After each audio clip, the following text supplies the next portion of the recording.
வணக்கம். Welcome to கதை திரட்டு audio books. இந்த வீடியோவில் நம்ம என்ன கதை கேட்க போகிறோம்னா, அம்மாவுக்கு ஓய்வு சிறுகதை. நம்ம சேனலை இது வரைக்கும் சப்ஸ்கிரைப் பண்ணாதவங்க சப்ஸ்கிரைப் பண்ணுங்க. பக்கத்தில் இருக்கிற பெல் ஐக்கானை கிளிக் பண்ணி ஆல்ங்கிற ஆப்ஷனை ப்ரெஸ் பண்ணுங்க. ஸோ தட் நான் போடுற கதைகளை உடனுக்குடனே நீங்கள் கேட்கலாம். வாங்க கதைக்குள்ளே போகலாம்.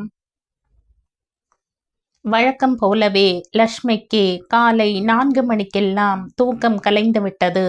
அவள் படுக்கையில் எழுந்து உட்கார்ந்து கொண்டு குளிரில் விரைத்துவிட்ட கை கால்களை ரத்தம் ஊற தேய்த்து விட்டு கொண்டு சோம்பல் முறித்து ஒரு நீண்ட கொட்டாவையும் விட்டதன் பிறகு தன்னையும் அறியாமல் திண்ணை பக்கம் பார்வையை ஓடவிட்டாள். பழைய பாணியில் வெகு நாட்களுக்கு முன்னர் கட்டப்பெற்ற அந்த செங்கல் சுவர் வீட்டின் சிறிய திண்ணையில் தலைக்கு ஒரு தலையணையும் காலுக்கு ஒரு தலையணையும் வைத்து கொண்டது போதாதென்று பக்கவாட்டிலும் ஒரு திண்டை போட்டுக்கொண்டு அதன் மேல் கையை வைத்து அணைத்தவாறு அரைவாய் திறந்த நிலையில் அயர்ந்து உறங்கிக் கொண்டிருந்த கணவரை கண்டதும் ஒரு கண நேரத்துக்கு அவள் தன்னையும் அறியாது அவர் மேல் ஆற்றாமைப்பட்டாள். என்ன கவலையத்த உறக்கம் என்று அவள் மனம் முனகியது. இன்று என்னவோ தெரியவில்லை, லக்ஷ்மிக்கு எப்போதும் போல் தெம்பாக இல்லை.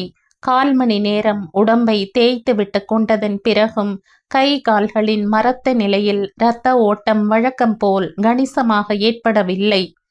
சொர சொரவென்று இருந்த கால்களை தேய்த்து கொண்டே இருந்தாலும் அவற்றில் சொரணை ஏற்படாதோ என்று அவளுக்கு தோன்றியது. இடுப்பில் கூட ஏதோ பிடித்து கொண்டிருந்தாற்போல் வலித்தது. அவள் காற்றில் அசைந்தாடும் வண்ண மர பொம்மையைப் போல் இடுப்பை வலப்பக்கமும் இடப்பக்கமுமாக வளைத்து ஆட்டி வலியை போக்கிக் கொள்ளும் முயற்சியில் ஈடுபட்டாள். இடுப்பை நெளித்து ஆட்டியதில் முதுகுத்தண்டின் கீழே ஏதோ மழுக்கென்று முறிந்தாற்போல் சின்ன ஓசை ஏற்பட்டதை அவள் உணர்ந்தாள். வலி மிகுதியாகி விட்டாற்போல் இருந்தது. எனவே இடுப்பை அசைத்து அதன் விரைப்பை போக்கிக் கொள்ளும் முயற்சியை நிறுத்திவிட்டு அவள் சும்மா இருந்தாள். சில வினாடிகளுக்கு பிறகு அவள் வலக்கையை ஊன்றியபடி மெதுவாக எழுந்து கூடத்து சுவரில் மாட்ட பெற்றிருந்த ரேடியம் கடியாரத்துக்கு அருகே சென்று மணி பார்த்தாள். மணி 4:10. லக்ஷ்மிக்கு மணி பார்க்க வேண்டிய தேவையே இல்லைதான். காலையில் அவளுக்கு விழிப்பு வந்ததும் கடியாரத்தில் ஒரு நாளை போல மணி சரியாக 4 தான். இருந்தாலும் அவள் மணி பார்க்காமல் எழுந்து பல் விளக்க போனதில்லை. அவள் திரும்பவும் கணவரின் கவலையற்ற தூக்கத்தை எண்ணி பொறுமிவிட்டு குழாயடிக்கு போனாள். காலை கடன்களை ஒரு வழியாக முடித்துவிட்டு வந்து சமையலறை விளக்கை போட்டாள். விளக்கின் வெளிச்சம் கூடத்து பக்கம் பரவியதும் அங்கே படுத்து கொண்டிருந்த தன் மக்களின் மேல் அவள் பார்வை பதிந்தது. கடைக்குட்டி ஜெயராமன் தலையணைகளை உதைத்து அப்பால் தள்ளிவிட்டு போர்வையையும் தள்ளிவிட்டு குளிர் தாங்காமல் நத்தை மாதிரி சுருண்டு படுத்திருந்தான். லக்ஷ்மி அவனை ஒழுங்காக படுக்கையில் விட்டுவிட்டு வாசற்பக்கம் வந்தாள். இரவின் அமைதியை கலைத்தவாறு லாரிகள் ராட்சதர்களைப் போல் தெருவில் ஓடத் தொடங்கிவிட்டிருந்தன. அவற்றின் சத்தம் செவிகளை பிளந்த நிலையில் கூட திண்ணையில் தூக்கம் கலையாமல் அல்லது தூக்கம் கலைந்தும் எழுந்து கொள்ள மனசு வராமல் உறங்கிக் கொண்டிருந்த கணவரின் மேல் அவளது பார்வை என்றுமில்லாத எரிச்சலோடு பதிந்தது. எனக்குந்தான் வயசாகுது, நான் மட்டும் என்ன பாலியமா? எப்பவும் நாளுக்கெல்லாம் எழுந்திருச்சு ஓடியாடி வேலை செய்யறதுக்கு. அவரை விட 2 வயசு சின்னவ, அம்புட்டுத. 8 பிள்ளை பெத்த உடம்பு வேற. என்ன இருந்தாலும் பொம்பளை சென்மம் இளவெடுத்த சென்மந்தா. என்னடா, அவளுக்கும் தானே வயசாயிட்டே இருக்குது. பக்கத்து தெருவுக்கு போய் பாட்டில் பாலை வாங்கியாருவோம்னு இல்லை. மார்கழி மாச குளிரானாலும் மழையானாலும் நான் தான் எழுந்திருச்சு போக வேண்டி இருக்குது. கொஞ்சம் எழுந்திருச்சு பாலை வாங்கியாத்தாந்தா என்ன என்று லக்ஷ்மி என்றுமில்லாத வழக்கமாக இன்று முணுமுணுத்து கொண்டாள். இடுப்பே முறிந்துவிடும் போல் வலித்த வலிதான் அவளை அப்படியெல்லாம் சலிப்புற செய்தது போலும். வாயிற்கதவை வெளிப்பக்கம் பூட்டிக்கொண்டு அவள் ஒவ்வொரு படியாக கால்களை ஊன்றி தெருவில் இறங்கினாள். எருமக்கடா கணக்கா 30 வயசில் உள்ள மணமான தன் மகனையும் மனசுக்குள் அவள் திட்ட தவறவில்லை. ஆம்பளையா லட்சணமா போய் பாலை வாங்கியாரக்கூடாது, எல்லா இளவுக்கும் நான் தான். 6 அடிச்சதும் காப்பி ரெடியா இருக்கலேன்னா மூக்குக்கு மேல கோபம் மட்டும் வந்துடுது எல்லாத்துக்கும். மகன் எழுந்திருச்சு வந்த பிறகுதான் மருமக ஆடி அசைஞ்சுகிட்டு வருவா. கேட்க முடியுமா? கேட்டா மாமியார் கொடுமை, தனி குடித்தனம், அப்படி இப்படின்னு ஆரம்பிக்கும். 25 வயசு மக கூடத்தான் 6:30 மணிக்கு மேல ஆடி அசைஞ்சுகிட்டு வரா. அவளை கேட்க முடியுதா? மகளை கேட்டாலும் தான் தப்பா இடுது. மருமகளை கேட்க துப்பில்ல. என்னைய கேட்க வந்துட்டியாக்கும்னு மக பாரதி வெடிக்குது.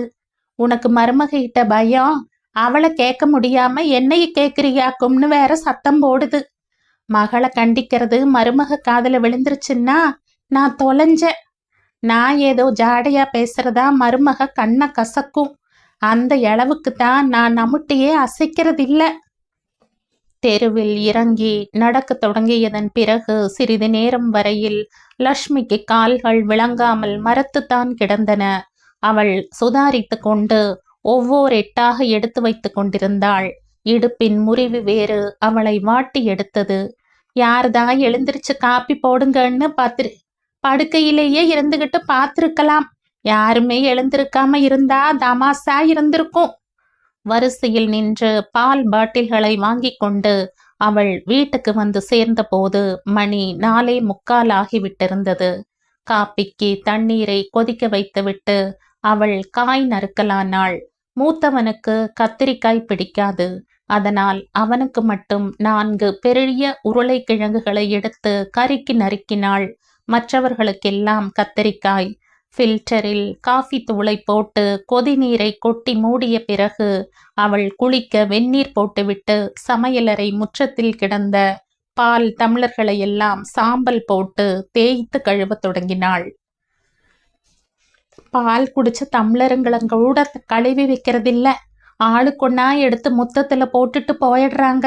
மறுநாள் கருக்கல்ல காப்பி சாப்பிட வேணுமே, அம்மா தானே தேய்ச்சி கழுவணுங்கிற எண்ணம் தோணுச்சுன்னா அப்படி எப்படியே விட்டெறிஞ்சிட்டு போகுமுங்களா?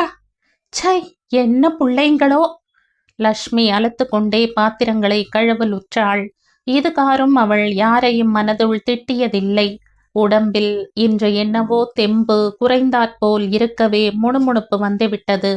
முற்றத்துக்கு அருகே உட்கார்ந்து விட்டு எழுந்தபோது இடுப்பு அப்படியே முறிந்து விடும் போல் வலித்தது. இந்த சித்திரை வந்தா எனக்கும் 58 ஆக போகுதே.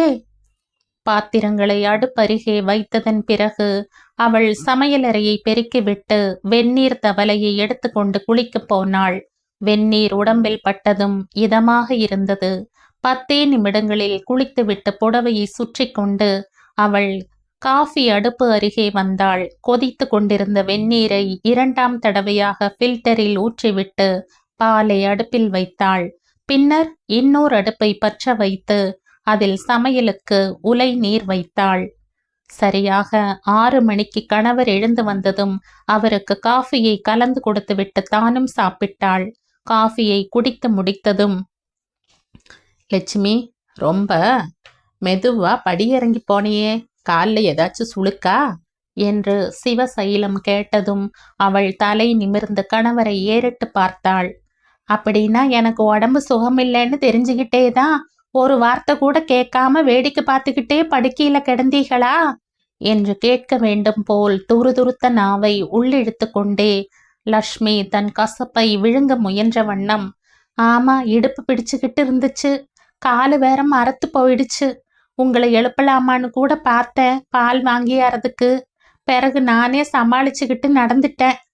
சிவசைலம் பதில் ஒன்றும் சொல்லவில்லை. சற்று பொறுத்து, அந்த கழுதைங்களை ஏதாச்சும் எழுந்திருச்சு உனக்கு கூட மாட ஒத்தாசு செய்யக்கூடாது என்று பொறுமினார். கணவரின் மேல் ஏற்பட்ட கசப்பை ஒரு கணத்துக்கு மறந்து போன லக்ஷ்மி, அதுங்க எனக்கு உபத்திரவம் கொடுக்காம இருந்தா அதுவே பெரிய ஒத்தாசைதான். இப்ப பாருங்க, பெரியவனுக்கு கத்திரிக்காய் பிடிக்காது, அவனுக்கு பெசலா உருளைக்கிழங்கு கறி பண்ண வேண்டி இருக்குது. பால் டம்ளருங்களை கூட கழுவாம அப்படியே முத்தத்துல விசிறி அடிச்சுட்டு போகுதுங்க. காலையில காப்பி குடிக்க வேணுமே, இந்த கிழவிதானே கஷ்டப்படணுங்கிற ஞாபகம் இருந்தா அப்படி செய்யுமுங்களா?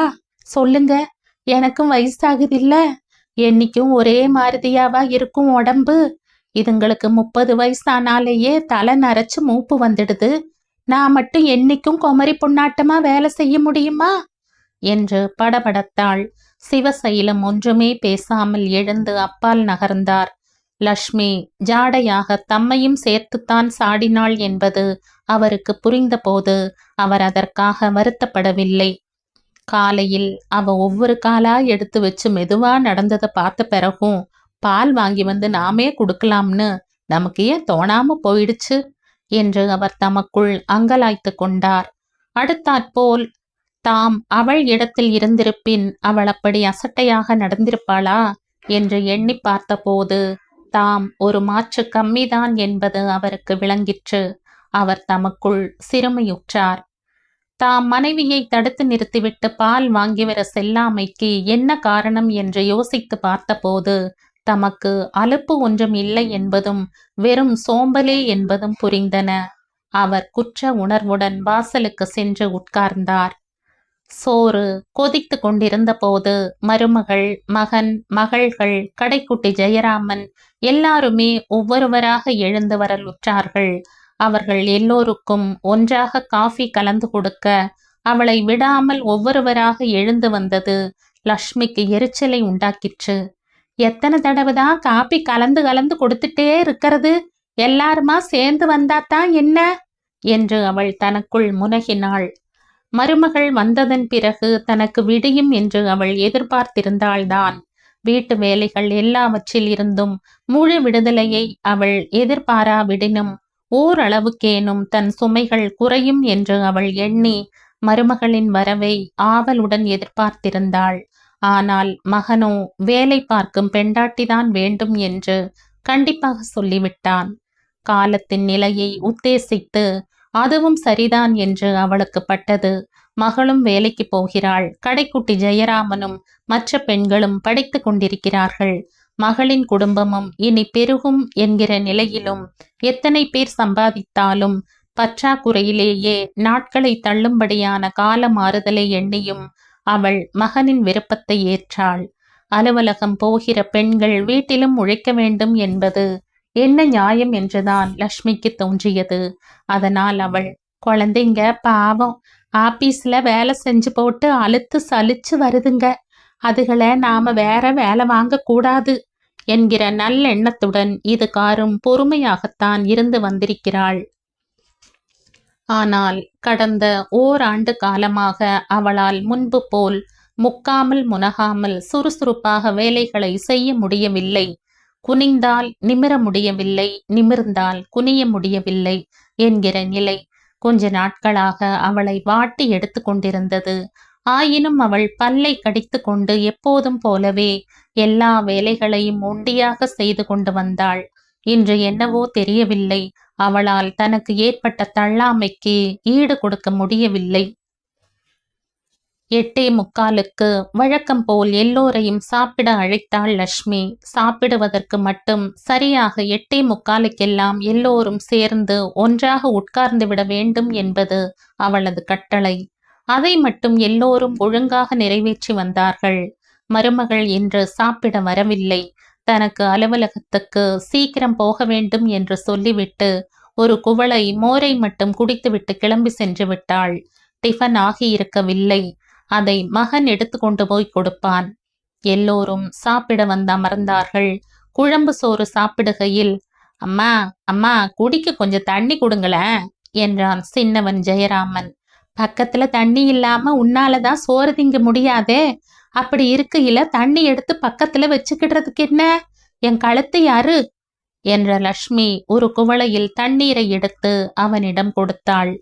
மருமகள் அங்கே இல்லை என்கிற நிலையில் துணிவுற்று, கூட மாட ஏதாச்சும் ஒத்தாசு செஞ்சோம், காய்கறி அரிஞ்சு கொடுப்போம், தண்ணி எடுத்தாருவோம்னு இல்ல, 8:45 சோத்துக்கு மட்டும் வந்து உட்கார்ந்துடுங்க, மார்கழி மாச குளிர்ல கூட பால் வாங்கியாறதுக்கு நான் தான் போக வேண்டி இருக்கு, தடி தடியா பசங்களை வச்சுக்கிட்டு நான் போய் நிக்கிறத பார்த்து எல்லாரும் சிரிக்கிறாங்க என்று கத்தினாள் லக்ஷ்மி. அண்ணி இருக்கும்போது வாயை திறக்க மாட்ட, அவங்கள கேட்கறது தானே, உனக்கு மருமக தான் வசத்தி, ஏன் அவங்க மட்டும் வேலை செய்யக்கூடாதா என்று பதிலுக்கு கத்தினாள் பாரதி. அம்மா தனியா திண்டாடுதேங்கிற இறக்கம் பெத்த மகளுக்கே இல்லையா? எல்லாம் கிடக்க மருமகளுக்கு என்னடி வந்துச்சு? கூட மாட நீ வேலை செய்யறத பார்த்தா தானும் செய்யணும்னு அதுக்கு தோணும். அண்ணிதான் ஒரு நாளை போல 6:30 மணிக்கு எழுந்துச்சு வருதே, அது எங்கிட்டு பார்க்க போகுது நான் செய்யற ஒத்தாசைய? பேசாமல் சாப்பிட்டு கொண்டிருந்த மூத்த மகனின் முகம் இந்த உரையாடலால் சிவந்தது. எனினும் அவன் பேசாமல் இருந்தான். பாரதி தொடர்ந்தாள். ஏனா நான் சாயந்தரம் வந்ததும் உனக்கு எவ்வளவு வேலை செய்யறேன். ராத்திரி சமையலுக்கு காயறிஞ்சு தரனே, ரவைக்கு பால் காய்ச்சி எல்லாத்துக்கும் விநியோகம் செய்யறனே, குடிக்க வெந்நீர் போட்டு வைக்கிறேன். இது ஒன்னையும் அண்ணி என்னைக்காச்சும் செஞ்சிருக்குதா? என்னமோ பேசுற. சாயங்காலம் வந்தது ரூமுக்குள்ள போய் படுத்துக்குது, இல்லைன்னா அண்ணனோட வாக்கிங் போயிடுது. அதை கேட்க உனக்கு துணிச்சல் இல்ல. அண்ணனின் முகம் இரத்தமாய் சிவந்தது. ஆனாலும் அவனால் மறுத்து பேச முடியவில்லை. மகளை கண்டிக்கிற மாருதி மருமகளை கண்டிக்க முடியுமாடி? மருமக செய்யற தப்பையெல்லாம் கண்டும் காணாம இருந்தாதான் மாமியா நல்லவ, இல்லைனா மாமியா பொல்லாதவ. மருமகளை விட்டுடு. உங்க கடமைங்களை நீங்க சரியா செய்யுங்க. ஒருத்தன் பால் வாங்கிட்டு வாங்க, ஒருத்தி காய் அரிஞ்சு கொடுங்க, ஒருத்தன் தண்ணி அடிச்சு கொடுங்க. இப்படி ஆளுக்கு ஒரு வேலையா செய்தா என் சிரமம் கொஞ்சம் குறையும். எனக்கும் வயசாகுது இல்ல, எத்தனை நாளைக்கு வண்டி ஓடிட்டே இருக்கும்? மூத்தவன் மோர் சாதம் சாப்பிடாமல் கையை உதறிக்கொண்டு எழுந்தான். ஏண்டா எழுந்திருச்சிட்ட, மோர் ஊத்திக்கலையா என்று பதறினாள் லட்சுமி. வேண்டாமா, வயிறு நிறைஞ்சு போயிடுச்சு என்று அமைதியாக பதில் சொல்லிவிட்டு அவன் போனான். அண்ணிய நான் குத்த சொல்லி போட்டேன் இல்ல, அது அண்ணனுக்கு சுருன்னு இருக்குது, அதுக்கு நான் என்ன செய்ய என்று அவன் போனதன் பிறகு பாரதி முணுமுணுத்தாள். உள்ளத சொன்னா எல்லாத்துக்கும் உடம்பெரிச்சல் தான் என்றாள் தொடர்ந்து. இதையெல்லாம் கவனித்தவாறு செய்தித்தாள் படித்து கொண்டு கூடத்தில் உட்கார்ந்திருந்த சிவசைலம், ஒரு ஆள் போட்டுக்கையா லட்சுமி என்றபடி அங்கே வந்து நின்றார். ஆமா, அதுதான் போன வருஷம் ஒரு ஆளை போட்டு பார்த்தமே. 2 நாளைக்கு ஒரு வாட்டி 2 லிட்டர் எண்ணெய் வாங்கி வீட்டையே தொடச்சிட்டு போனாளே மகராசி. அதெல்லாம் நமக்கு சரிப்படாதுங்க. கல்யாணம் கட்டுறதுக்கு பொண்ணுங்களை வச்சுக்கிட்டு சமயக்காரிக்கு 50 60 அழுவுறது சரிங்களா? வெட்டி தண்டம். ஆளுக்கு ஒரு வேலையா செய்தா சுழுவா போகுது என்றாள் லட்சுமி. தொடர்ந்து, நீங்க சம்பாரிச்சுக்கிட்டு இருந்தாலும் ஆளு வச்சுக்கிடலாம். நீங்க தான் ரிட்டையர் ஆகி போயிட்டீங்களே, இத்தனை நாள்ல என்னைக்காச்சும் நான் வாயை திறந்து சலிச்சுக்கிட்டு இருக்கேனா? பார்த்துருக்கீங்களா? இப்ப கொஞ்ச நாளா உடம்பு தள்ளல, பலகீனமா இருக்குது. நானும் மனுஷிதானே, எனக்கு மட்டும் நோவு நொடுப்புன்னு வராதா? 30 வயசுலேயே எல்லாத்துக்கும் தொந்தி தொப்ப விழுது இப்பெல்லாம் என்றாள். அப்போது தட்டத்தை மாடத்தில் வைப்பதற்காக அங்கே வந்த மூத்தவன், மா இதோ பாருங்க, உங்க மருமகளுக்கு ஆபீஸ்ல வேலை அதிகம், அவளால ஒன்றும் வீட்டு வேலை செய்ய முடியாது. சும்மா பேசி லாபம் கிடையாது. எங்க 2 பேத்துக்கும் சமைச்சு கொட்டுறதுக்கு உங்களுக்கு சங்கடமா இருந்துச்சுன்னா நாங்க தனியா போயிடுறோம் என்றான் ரோஷமாக. சிவசைலம் திடுக்கிட்டு போய் மகனை வெறித்து பார்த்தார். லட்சுமி வெலவெலத்து போனாள். ஏண்டா இப்ப நான் என்னத்த சொல்லிப்புட்டேன்? உடம்பு தள்ளாமையா இருக்குது, கூட மாட கொஞ்சம் ஒத்தாசு செஞ்சீங்கன்னா தேவலைன்னு கூட சொல்லப்படாதா? அது ஒரு பெரிய குத்தமா போயிருச்சா? இத்தனைக்கும் மருமவளை பத்தி நான் நம்முட்டையாச்சும் அசைச்சனா? பாரதிய குறை சொன்னதும் அது ஏதோ ஒரு வார்த்தை தொசுக்குன்னு சொல்லிடுச்சு. அதுக்கு உனக்கு இம்மாங்கோவமா? ரொம்ப நல்லா இருக்குதுடா, ரொம்ப நல்லா இருக்குது என்று அரற்றியவள் துயரம் தாழ மாட்டாமல் போய் கண்களை கசக்கலானாள். மனைவி கண் கலங்கியதை பார்த்ததும் சிவசைலம் பதறிப்போனார். ஏண்டா டேய் நில்லுடா, விருட்டுன்னு போயிடாத. இப்ப அம்மா என்ன சொல்லுச்சு? தனியா போறதானா போய்க்க. தனியா போனாதான்டா உங்களுக்கெல்லாம் பெத்தவங்க பெருமை தெரியும். அது சரி, தனியா போறேன்னு ஒண்ணுமில்லாததை பெருசுபடுத்துறியே. உன் ஒருத்த சம்பாத்தியம் வீட்டு வாடகைக்கு தானடா பத்தும். பொஞ்சாதி சம்பாத்தியத்துல 2 பேரும் சாப்பிடுவீங்க. பிறகு எங்களுக்கு ஒரு தம்பிடி குடுப்பியாடா நீ? உன் தங்கச்சிகளுக்கெல்லாம் யாரு கண்ணாலங்கட்டி வைக்கிறதுன்னு நினப்பு? சிறகு முளைச்சதும் பறந்து போறக்கு நாம குருவிங்க இல்லடா, மனுஷங்க. ஒண்ணுமில்லாதத பெருசாக்குறியே, உனக்கே நல்லா இருக்குதா? இப்ப நான் என்ன சொல்லி போட்டேன்? பாரதிய கோவிச்சுக்கிட்ட, அது திருப்பி என்னைய கேட்டுச்சு. நீ மருமகளை மட்டும் ஒன்னும் சொல்ல மாட்ட, உனக்கு அவகிட்ட பயம்னு அம்புட்டுதான். என்ன இருந்தாலும் மகளை கோவிக்கிற மாதிரி மருமகளை கோவிக்க முடியுதா? மக கேட்டுக்கும் மருமவ மாமியார் கொடுமைன்னு கண்ணை கசக்கிட்டு நிக்கும். இனிமே நீங்க பால் வாங்கி வந்துருங்க. நாம 2 பேருமா எல்லா வேலையும் பங்கு போட்டுக்கிருவோம். இதுங்களை கெஞ்சிக்கிட்டு இருக்க வேணாம் என்றாள் லக்ஷ்மி. ஏண்டி, உனக்கு பைத்தியமா பிடிச்சிருச்சு? தடி தடியா பசங்களை வச்சுக்கிட்டு நீயும் நானும் மார்கழி குளிர்ல பாலுக்கு போய் நிக்கிறதோ? அழகா இருக்குது உன் பேச்சு என்று கத்திய சிவசைலம். நான் ஒரு டைம் டேபிள் போட்டு தாரேன். அதுபடி எல்லாருமா ஆளுக்கு ஒரு வேலைன்னு செஞ்சிருங்க. அப்பந்தான் அம்மாவுக்கும் கொஞ்சமாச்சும் ஓய்வு கிடைக்கும். ரங்கா, நீ பால் வாங்கி வந்துடு. பாரதி தண்ணி அடிச்சு வைக்கும். டே ராமு, நீ கறிகாய் கடைக்கு போய் வா. நானும் எனக்கு தெரியற 1 அரை வேலை செய்யறேன். பால் வேணும்னாலும் காய்ச்சற. மருமவ அவளுக்கு இஷ்டப்பட்டதை செய்யட்டும், இல்ல செய்யாமையே வேணும்னாலும் இருக்கட்டும் என்று மெல்லிய குரலில் முடித்தார். சட்டையை மாட்டிக்கொண்டிருந்த மகனுக்கு பக்கத்தில் போய் நின்று, டேய் கோச்சுக்காதடா, அம்மாவுக்கும் வயசாகுதில்ல. இத்தனை நாளில் என்னைக்காச்சும் வாய் திறந்து ஏதாச்சும் அழுத்துக்கிட்டது உண்டா சொல்லு? அம்மாவுக்கு இனிமே நாம ஓய்வு கொடுக்கணும்டா. கடியாரம் கீ இருக்கிற வரையில தானடா ஓடும் என்றார் உருக்கமாக.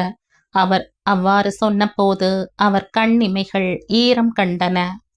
மகன் ஒன்றும் பதில் சொல்லாமல் கால்களில் செருப்புகளை திணித்து கொண்டு நகர்ந்தான். சிறிது நேரத்துக்கெல்லாம் எல்லோரும் அலுவலகங்களுக்கும் பள்ளிகளுக்கும் சென்ற பிறகு அந்த வீட்டில் அமைதி நிலவிற்று. என்றுமில்லாதபடி மகன் கொஞ்சம் காரமாக பேசுவதற்கும் தனி குடித்தனம் பற்றி பேச்செடுப்பதற்கும் காரணமாகிவிட்ட அன்றைய காலை பொழுதை மனதுள் திட்டி தீர்த்த வண்ணம் லக்ஷ்மி கண்ணீர் விடலானாள். ஒரு கால் மகன் தனி குடித்தனம் வைத்து விடுவானோ என்று அவள் உள்ளூர அச்சமுற்றாள். மகனை பிரிகிற வருத்தம் மட்டுமின்றி அவனால் கிடைக்கக்கூடிய பொருள் உதவியும் அதனால் கணிசமான அளவுக்கு குறைந்து போகலாம், அல்லது நின்றே கூட போகலாம் என்கிற எண்ணம் அவள் கவலையை அதிகரிக்க செய்தது. அவளுக்கு சோறே இறங்கவில்லை. சிவசைலத்துக்கு சாப்பாடு பரிமாறிவிட்டு அவள் கலத்தின் முன் உட்கார்ந்து சாப்பிட்டதாக பேர் பண்ணிவிட்டு எழுந்து வந்து விட்டாள். தலை விண் விண் என்று தெரிக்கிறாற்போல் வலித்தது. சற்று நேரத்திற்கெல்லாம் தலைவலி நின்றது. ஆனால் நெஞ்சு வலி அதை தொடர்ந்தது. இடுப்பின் முறிவும் நெஞ்சு வலியும் சேர்ந்து அவளை பொறுக்க முடியாத வேதனையில் வாட்டி எடுத்தன. பிற்பகல் தன் உடம்பை பாராட்டாமல் அவள் எழுந்து காஃபி போட்டு கணவருக்கு கொடுத்துவிட்டு தானும் குடித்தாள். காஃபியை குடித்ததும் நன்றாக வேர்த்து கொட்டியது. ஆனால் இடுப்பின் முறிவும் நெஞ்சு வலியும் மட்டும் இம்மியளவும் குறையவில்லை. லக்ஷ்மி டாக்டரிடம் சென்றதே இல்லை. ஒரே ஒரு தடவை சில ஆண்டுகளுக்கு முன்னால் ஏதோ உடல்நல குறைவு ஏற்பட்டு அவள் டாக்டரிடம் சென்ற மருந்துகள் வாங்கி சாப்பிட்டாள்தான். ஆனால் அந்த மருந்துகள் தன் நோயை தீர்ப்பதற்கு பதில் அதை இழுத்து அடித்ததாகவே அவள் சொல்லிக் கொண்டிருந்தாள். அன்றில் இருந்து அவள் சின்ன சின்ன நோய்களுக்கு வீட்டு மருத்துவமே செய்து கொண்டாள். ஆனால் இப்போது வந்துள்ளது வீட்டு வைத்தியத்துக்கு கேட்காது என்று அவளுக்கே பட்டது. மறுநாள் காலை எழுந்த பிறகும் வலி நீடித்தால் டாக்டரிடம் போய் கேட்கலாம் என்று அவள் நினைத்து கொண்டாள்.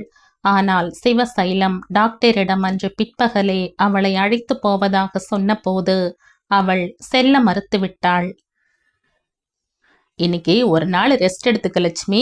அந்த கழுதைங்க வந்து சமையல் பண்ணட்டும், இல்லாட்டி ஹோட்டல்ல இருந்து வாங்கியாந்து தின்னுட்டும். நீ பேசாம படுத்து கெட என்று சிவசைலம் மனைவிக்கு புத்தி சொல்லிவிட்டு தன் ஓய்வு பணத்தை பெற்று வருவதற்காக அலுவலகம் சென்றார். அவர் திரும்பி வருவதற்குள் லக்ஷ்மி வலியை சகித்து கொண்டு எழுந்து மெதுவாக சமையல் வேலையை தொடங்கினாள். வெண்டைக்காயை கூட அறிய முடியாமல் அவளது தோள்கள் இற்று தொய்ந்தன. குனிந்த போதெல்லாம் மார்பு தெரித்தது. நிமிர்ந்த போதெல்லாம் இடுப்பு முறிந்தது. எல்லோரும் மாலை வீடு வந்து சேர எப்படியும் 6 தொடங்கி 6:45 வரையிலும் ஆகும் என்பதை எண்ணி அவர்கள் வரும் வரையில் சமையலை ஒத்தி வைப்பது சரி என்று நினைத்த லக்ஷ்மி உலையில் அரிசியை களைந்து போட்டாள்.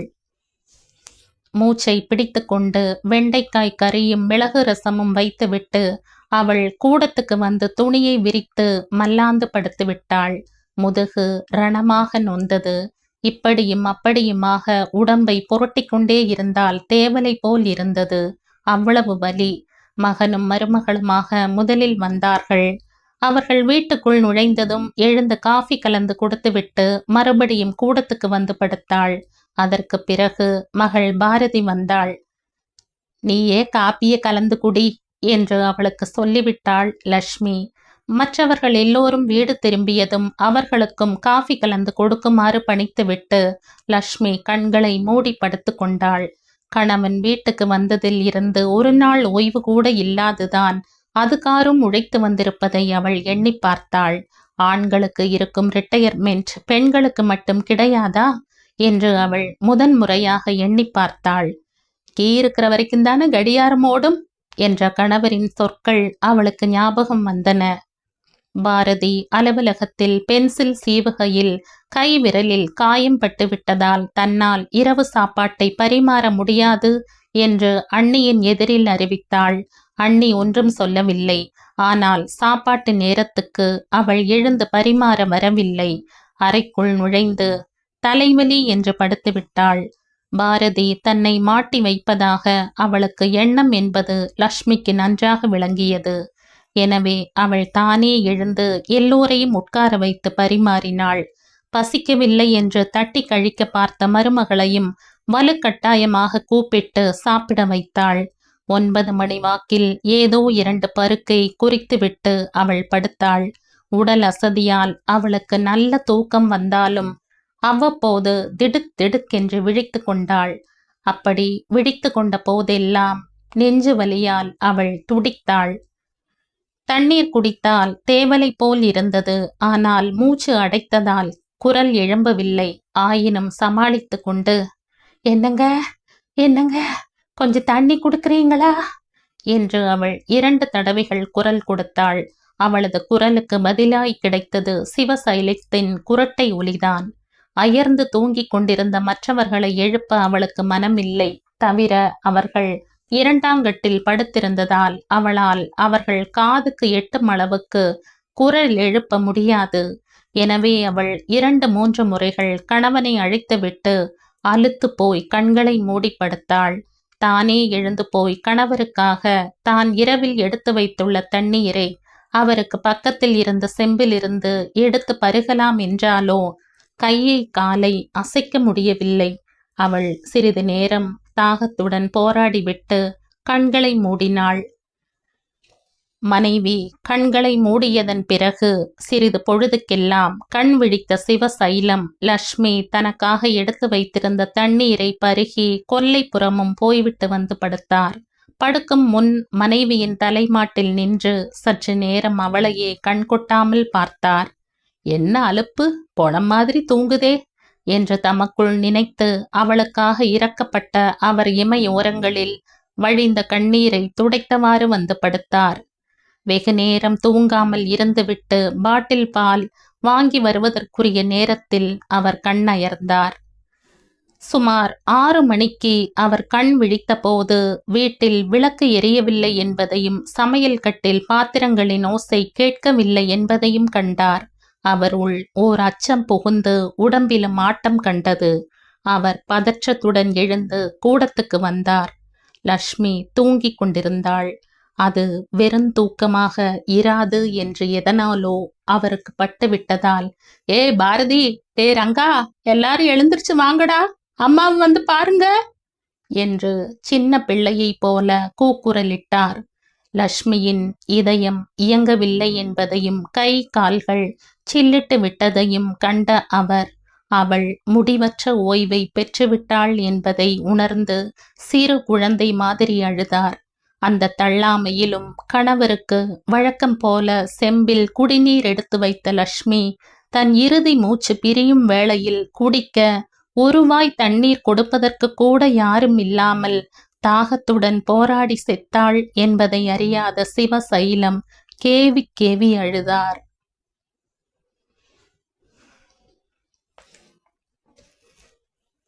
ஆயிரத்தி 1973ஆம் ஆண்டு வெளிவந்த சிறுகதை இது.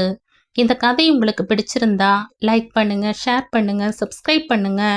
மற்றும் ஒரு இன்ட்ரெஸ்டிங்கான கதையோட அடுத்த வீடியோல சந்திப்போம். நன்றி.